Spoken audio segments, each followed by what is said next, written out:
The Lord has given us the amazing opportunity of reaching out in evangelism in Ethiopia.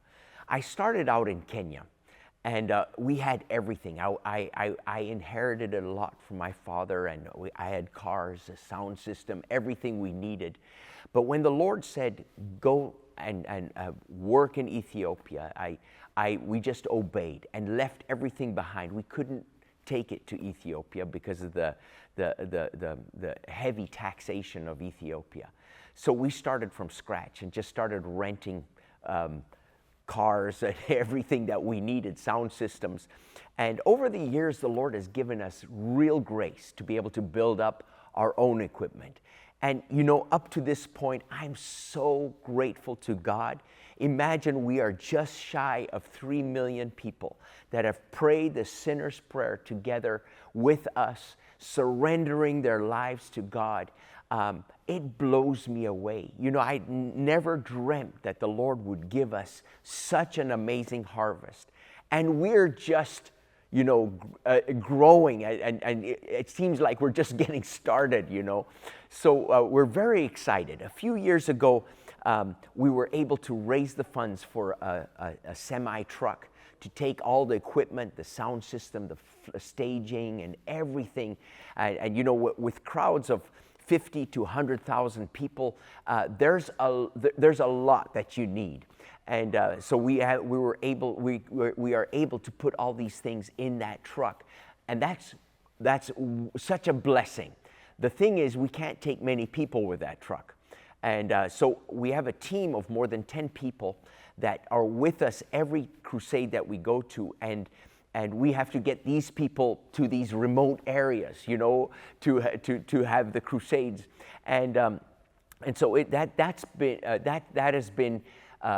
It has worked well up to this point because we could rent a really good vehicle from one of the local churches, and we had a great relationship with them. You know, we invested in their car, put on new tires, we kept their car up to par, and so they were happy to work together with us. But you know, cars don't last forever, and at the beginning, earlier this year, they sold that minivan, and we have felt the pain of them selling that car.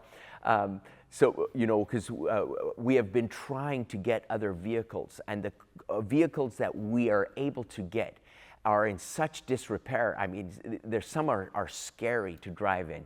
And, you know, I'm driving in these cars with our team. And man, we just thank God. He's been good. He's protected us.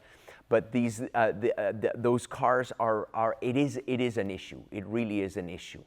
And up to this point, we didn't want to try to get our own car because Ethiopia taxes vehicles up to 289%.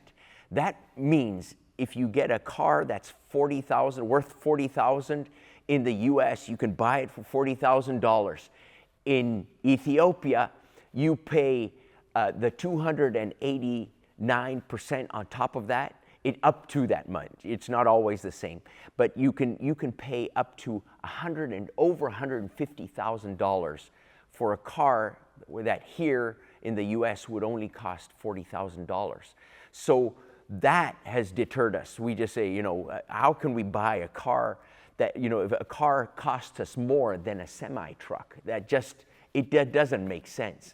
And it just didn't seem also responsible. And we had a solution, but now we don't. And so we have this issue. We need a car. We need a car in Ethiopia, our own car that we can use for our Hope for Kids. We have 2 centers now, and they're about 200 miles from each other. So, you know, there's a lot of driving to and fro, and also our team doing the preparations, us going to the crusades. There's a lot of driving involved. And so we're praying for a vehicle. We have found a Chinese pickup truck. It's a 4-wheel drive diesel vehicle. And we can buy it brand new in Ethiopia without taxes because it's locally assembled. It's, they put it together in Ethiopia, so it's locally built. And so they don't have any of their heavy taxes on it. And we can buy that vehicle for about $70,000. And that's an amazing opportunity. So, it's difficult to even get a vehicle right now. Ethiopia has banned all reciprocating engines. That means they only allow gas engines like LPG gas or electric.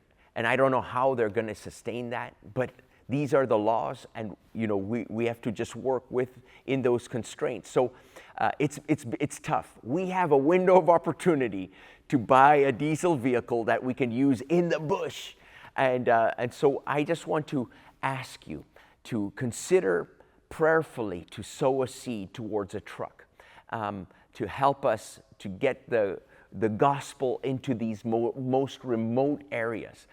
We have such great opportunities, and we can take the gospel into these very, very remote areas. It's not easy. We live with the bed bugs, the rats, and everything, but I tell you, the harvest is glorious. Just this last crusade, I had 2 rats in my room. I had bed bugs all week. I was bitten all over. I had a dead frog that died from the rat poison that we had put out, and it was crazy. But what the Lord did, if you saw 105 people were delivered from demons. One by one, these people were being carried out to our deliverance tent, and the demons cast out of them. And when you see the people being set free through the power of God, it's just amazing. And so it is worth it all. And so I just humbly ask you, let the Lord lead you and sow a good seed to make this possible, to get the gospel mobile and help us to get to those extremely remote places to get the gospel there. Lord bless you, love you very, very much.